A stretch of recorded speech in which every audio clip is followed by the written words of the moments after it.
Hi guys! It's me again, Anne. So for today's vlog, ayan, sobrang aga natin. 5 pa lang nagpe-prepare na tayo. And papunta tayo ngayon sa pagkuha ng lisensya. So ang tawag dito ay G1, which is parang sa Pilipinas ay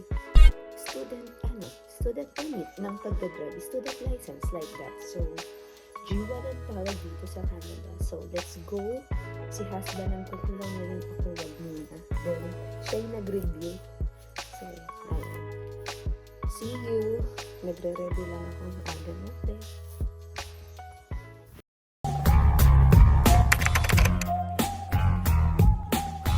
So, yan guys. Paalis na kami. Going to license tayo today. Ayan. Okay.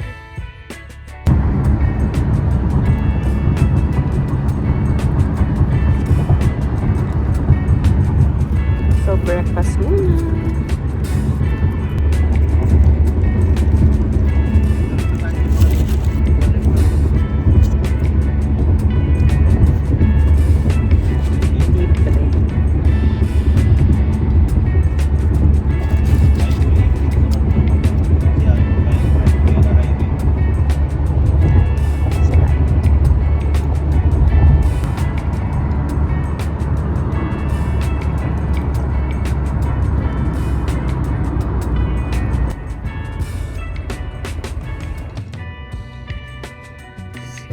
Hindi mo na nag-reply. So guys, dun tayo pupunta. So maaga-aga tayo dahil sa malapit lang din pala na tito. Malayo yan. Mabilis.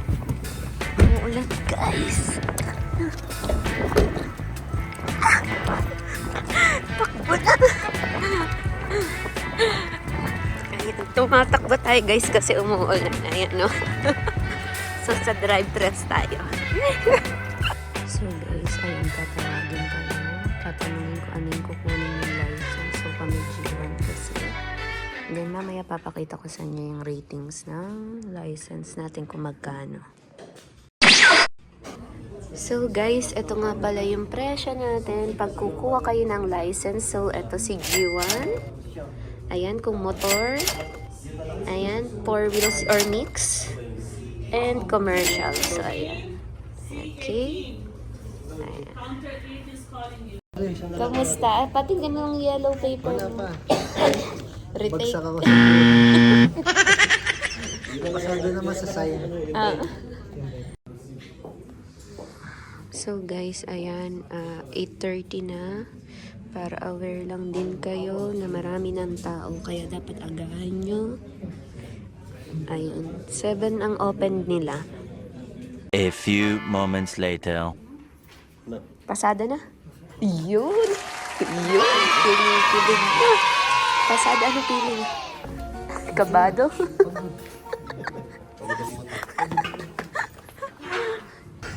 So guys, inabot kami ng almost 2.5 hours. 9:35 kami nag-out. So kinabahan siya guys. Ang advice namin sa inyo, ayan, ang advice, morning kayo pumunta, which is ang opening hours is 7 a.m. Dapat nandito ka na. And then, syempre, kukuha kayo ng ticket. So, much better na early. So, ino-offer nila ngayon na take your time, unlimited yung parang time nyo to take the exam. And syempre, yun nga, dalawang beses na take si husband. So, another $16 yung binayaran kapag nag-retake. So, kaya, dapat, naka-ready na kayo kapag pupunta kayo dito at mag-exam. So, ang first 20 exam natin is yung sign or symbol ng mga nakikita nyo. And the second one is theory. So, medyo mahirap daw yun. More on sa, na siya. So, ayan. Tara, let's. Kinabahan.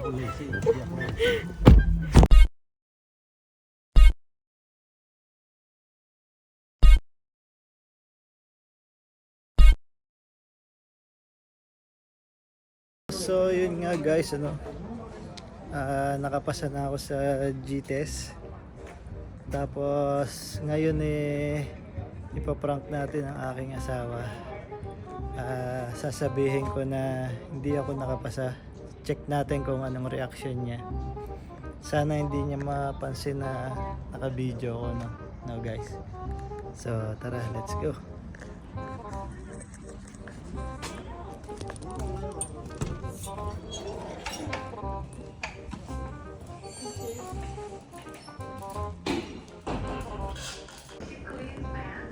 Nandiyan na siya guys. Nakikita ko na. Naglalakad.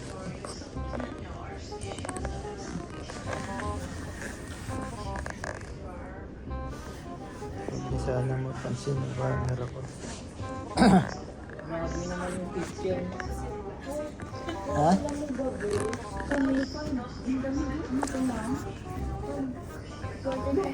Bakit yun ang kinuha ko? That classmate ko siya eh. Tapos alam mo, nagpasalamat siya sa akin kasi diba nag-email ako sa kanya. Nagpasalamat siya kasi mali daw talaga yung nalagay niya week 3 na. Instead ng week 2. Grabe ka natapos yung namin, di ba? Tapos may quiz kami ng Sunday. Diba sa amin, next week. Sabi niya kung doon tayo sa bahay, nag-paid mo siya. Pero dito, Inantay mo pa kami. Hindi kasi nag-answer ako ng ano. Ang sweet. Ang sweet. Sinadya yung resume mo na kay Ate Cha. As in, hindi ko chat. Umuwi na sinunod ng asawa ko sa akin. Namit na. Hindi, doon sila sa Doon daw sa horror. Ano? Nakakatakot sa London yung ayaw ni Miss Anne, yung ni Miss Niso, yung mga chorus. Di ba nag-Uber nga sila? Yung, ayun yung bumili ng car. Mas bongga nga si Ate Anne. Siya ng libre ng after. Bagsak ako. Hindi ako naniniwala. Alam ko bakit ko nalaman? Yung comment mo na ano, na parang sabi mo is, wala, hindi pa Napagalitan? sure. Hindi. Yung message mo, sure ako nanalo ka. Hindi talaga maisahan ko. Alam ko pasado ka. Kasi nahuli ko siya doon sa message niya na, kaya ako nakangiti, alam ko pasado siya. Nahuli ko siya doon sa message niya sa akin na, Wala. ano, sabi na psycho ko. Ang galing ko. Oh, kilala ko talaga. So, hinigilala siya. Kamusta? Inaano ka? alam pinaprank. pala. Sorry, hindi mo ako Hindi mapaprank. hindi ko Kilala maprank. yan. Pati nahuli ko siya sa message niya kasi ate na parang hindi ano, sabi ko, ay alam ko, pasado ko 100%. Yun yung una ko ibubungad, kaya lang ang una kong bungad yung tinapos talaga yung oras namin. Oh, ano? Okay na yan. Takpan mo na. So, yun na nga guys, i-review ko lang kayo regarding sa pagkuha ng license dito. So, sa mga magte-take, review muna kayo. So, medyo mahirap daw yung theory. So, yan si husband, 15 years. 15 years na siya sa Pinas nagda-drive. Pero, alam niyo yun, ilang take siya. For almost 2.5 hours. And then, yun, pwede siyang ulit-ulit. Yun nga lang, may bayad ng $16 every retake. No, theory na lang naman. So, yung first sign, yung mga signage niya kasi so one take. So, marami talaga rin bumabagsak.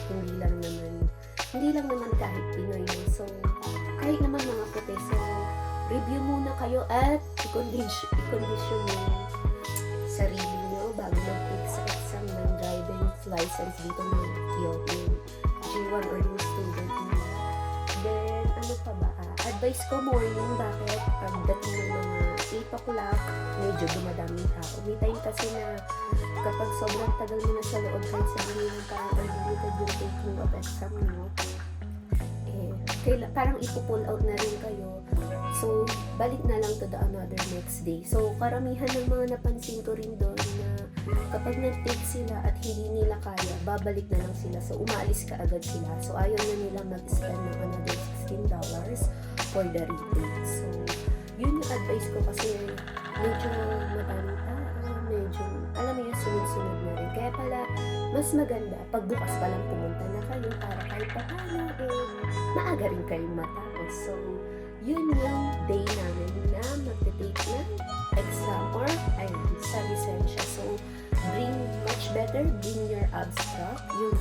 Yun yung nire-request sa Quezon City natin kung may lisensya na kayo sa Pilipinas, of course, don't forget to bring your, what do you call this, your ID ng lisensya, passport, and your, kung ano yung visa nyo dito. So, and of course, what else pa ba yung advice ko sa inyo?